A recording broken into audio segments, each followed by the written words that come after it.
Excel Techno School, Guruvayanakere, Venur. Admission open now.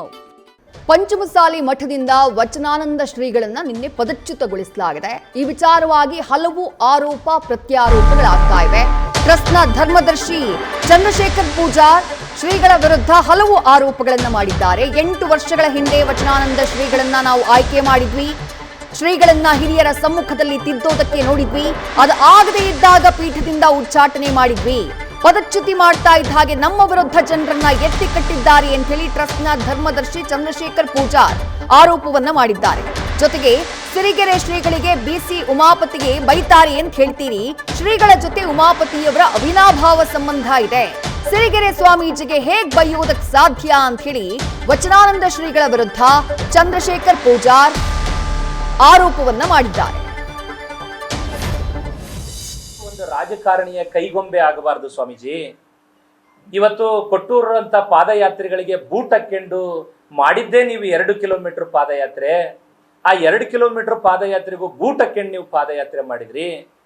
ಕೇವಲ ನೀವು ರಾಜಕಾರಣಿಗಳ ಅಧಿಕಾರಿಗಳ ಸ್ವಾಮೀಜಿಗಳಾಗಬಾರ್ದು, ನೀವು ಜನಸಾಮಾನ್ಯರ ಸ್ವಾಮಿಗಳಾಗಬೇಕು. ಬಡ ಪಂಚಮಸಾಲಿ ಜನಾಂಗವನ್ನ ಕಟ್ಟತಕ್ಕಂತ ಸ್ವಾಮೀಜಿಗಳಾಗಬೇಕು. ಈ ಎಲ್ಲ ವಿಚಾರಗಳನ್ನ ಇಟ್ಕೊಂಡು ಅವ್ರನ್ನ ತಿದ್ದೋದಕ್ಕೆ ನಾವು ಪ್ರಯತ್ನ ಮಾಡಿದ್ವಿ. ಆದ್ರೆ ಯಾವತ್ತೂ ಅವ್ರಿಗೆ ಏನು ನಮ್ಮ ಪತ್ರಕರ್ತರು ಕೇಳಿದ್ರು ಇತ್ತೀಚೆಗೆ ಅವತ್ತು ಗೊತ್ತಾಗ್ಲಿಲ್ಲ ಅಂತ. ಈಗ ನಾವು 2 ವರ್ಷಗಳ ಹಿಂದೆ ನಾವು ಹಾಸ್ಟೆಲ್ ಅನ್ನ ಪ್ರಾರಂಭ ಮಾಡ್ತೀವಿ ನಮ್ಮ ಮಠದಲ್ಲಿ. 2 ವರ್ಷದಿಂದ ಹಾಸ್ಟೆಲ್ ಅನ್ನ ಪ್ರಾರಂಭ ಮಾಡಿದ್ವಿ. ಅವತ್ತು ಏನು 60 ಜನ ಮಕ್ಕಳನ್ನ ನಾವು ಇಲ್ಲಿ ಕರ್ಕೊಂಡ್ ಬಂದ್ವಿ. ಆ 60 ಜನ ಮಕ್ಕಳಿಗೆ ವಿದ್ಯಾಭ್ಯಾಸ ಕೊಡ್ಬೇಕು ಅಂತೇಳಿ ಹಾಸ್ಟೆಲ್ ಇಟ್ಕೊಂಡಾಗ ಸ್ವಾಮೀಜಿ ನಮ್ಮ ಯಾರು ಟ್ರಸ್ಟ್ ಗಮನಕ್ಕೆ ಬರ್ದಂಗೆ ಸಂಜೆ ಇವತ್ತು ಆ ಮಕ್ಕಳಿಂದ ಮಸಾಜ್ ಮಾಡಿಸ್ಕೊಳ್ತಕ್ಕಂಥ ಪ್ರವೃತ್ತಿನ ನಮ್ ಯಾರಿಗೂ ಕೂಡ ಗೊತ್ತಿಲ್ಲದೆ ಪ್ರಾರಂಭ ಮಾಡಿದ್ರು. ಅನೇಕ ಮಕ್ಕಳು ನಮ್ಮ ದೊಡ್ಡವ್ರ ಗಮನಕ್ಕೆ, ಟ್ರಸ್ಟಿಗಳ ಗಮನಕ್ಕೆ ಅವ್ರು ತರಲೇ ಇಲ್ಲ. ಅನಂತರ ಇತ್ತೀಚೆಗೆ ಸುಮಾರು ಒಂದು 6-8 ತಿಂಗಳು ಆದ್ಮೇಲೆ ಮಕ್ಕಳು ಈ ರೀತಿ ನಮ್ಮನ್ನ ಪ್ರತಿನಿತ್ಯ 4 ಜನರಂತೆ ಸರ್ತಿ ಸಾಲಲ್ಲಿ ನಮಗೆ ಮಸಾಜ್ ಮಾಡೋದಕ್ಕೆ ಅವರು ರೂಮಿಗೆ ಕರೀತಾರೆ. ನಾವು ಮಸಾಜ್ ಮಾಡೋದಕ್ಕೆ ನಮ್ಮಿಂದ ಆಗೋದಿಲ್ಲ, ನಾವು ಬಹಳಷ್ಟು ಒತ್ತಾಯಪೂರ್ವಕವಾಗಿ ಬಲವಂತದಿಂದ ನಾವೆಲ್ಲ ಹೋಗ್ತಾ ಇದೀವಿ ಅಂತ ಹೇಳಿ ಯಾವಾಗ ಮಕ್ಕಳ ಸಂಖ್ಯೆ ಕಾಲಕ್ರಮೇಣ ಕಡಿಮೆ ಆಗ್ತಾ ಬಂತೋ ಅವಾಗ ನಮ್ಮ ಗಮನಕ್ಕೆ ಬಂತಿದೆ ಎಲ್ಲದೂ ಕೂಡ.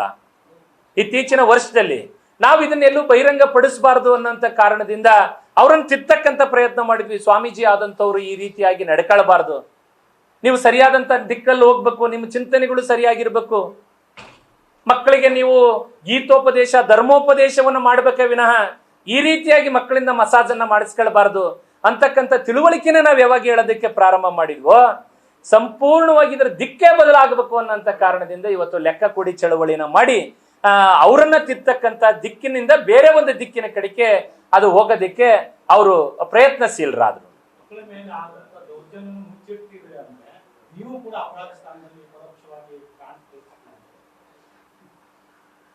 ಈಗ ಒಂದು ವ್ಯವಸ್ಥೆನ ನಾವು ಕಟ್ಕೊಂಡು ಹೋಗ್ಬೇಕಾದ್ರೆ ಇಂಥ ಒಬ್ಬ ಮಠ ಸ್ವಾಮೀಜಿ ಈ ಗೌರವವನ್ನ ಈ ನೆಲದಲ್ಲಿ ಕೇವಲ ನಾವಲ್ಲ ತಲೆತಲಾಂತರದಿಂದನೂ ಕೂಡ ಒಬ್ಬ ಸ್ವಾಮೀಜಿಗಳ ಮಠದ ಗೌರವವನ್ನ ಆ ಭಕ್ತರು ಕಾಪಾಡ್ತಕ್ಕಂಥ ಒಂದು ವಾಡಿಕೆ ಮೊದಲಿಂದನೂ ಆ ರೂಢಿಯಲ್ಲಿದೆ.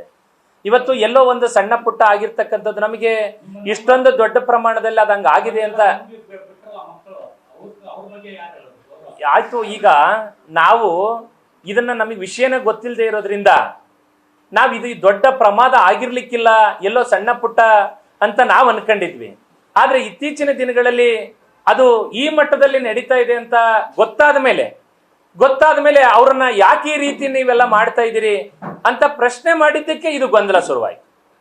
ನಾವು ಇದನ್ನ ಸಂಪೂರ್ಣವಾಗಿ ಮಕ್ಕಳಿಗೆ ಈ ರೀತಿ ಆ ವಿಕೃತ ಭಾವದಿಂದ ಮಸಾಜ್ ಮಾಡಿಸ್ಕೊಳ್ತಾರೆ ಅಂತ ಗೊತ್ತಾದ ಮೇಲೆನೆ ಅವ್ರನ್ನ ಬಹಳಷ್ಟು ಒಂದು ಶಿಸ್ತು ಆಗಿ ಅವ್ರನ್ನ ತಿದ್ದೋದಕ್ಕೆ ಪ್ರಯತ್ನ ಮಾಡಿದ್ವಿ. ಅವತ್ತು ಈ ಗೊಂದಲ ಬರೋದಕ್ಕೆ ಶುರುವಾಯ್ತು. ಅವರ ನಮ್ಮ ನಡುವೆ ಸಂಘರ್ಷ ಶುರುವಾಯ್ತು. ಯಾವುದು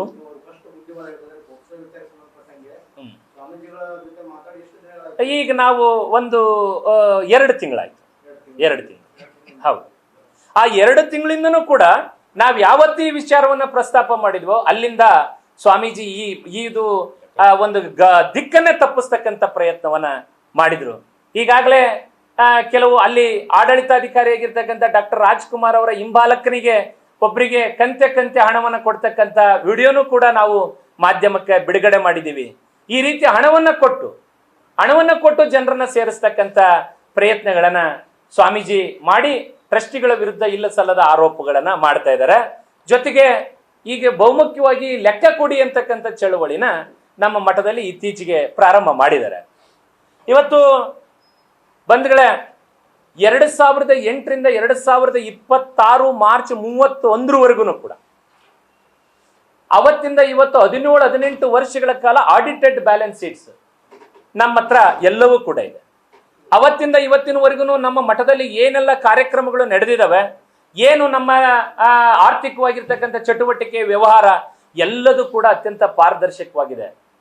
ಇವತ್ತು ನಾವು 1 ವರ್ಷ ಲೆಕ್ಕ ಕೊಡದೆ ಹೋದ್ರೆ ಮಾರನೇ ವರ್ಷ ಇನ್ಕಮ್ ಟ್ಯಾಕ್ಸ್ ಇರ್ಬೋದು, ಬೇರೆಯವರು ನಮಗೆ ನೋಟಿಸ್ ಇಶ್ಯೂ ಮಾಡ್ತಾರೆ. ನಮ್ದಲ್ಲ, ಯಾವುದೇ ಸಂಘ ಸಂಸ್ಥೆ ಟ್ರಸ್ಟ್ ಇರಲಿ, ಅವತ್ತಿಂದ ಇವತ್ತಿನವರೆಗೂ ಕೂಡ ಅತ್ಯಂತ ಪಾರದರ್ಶಕವಾಗಿ ಲೆಕ್ಕ ಇದೆ.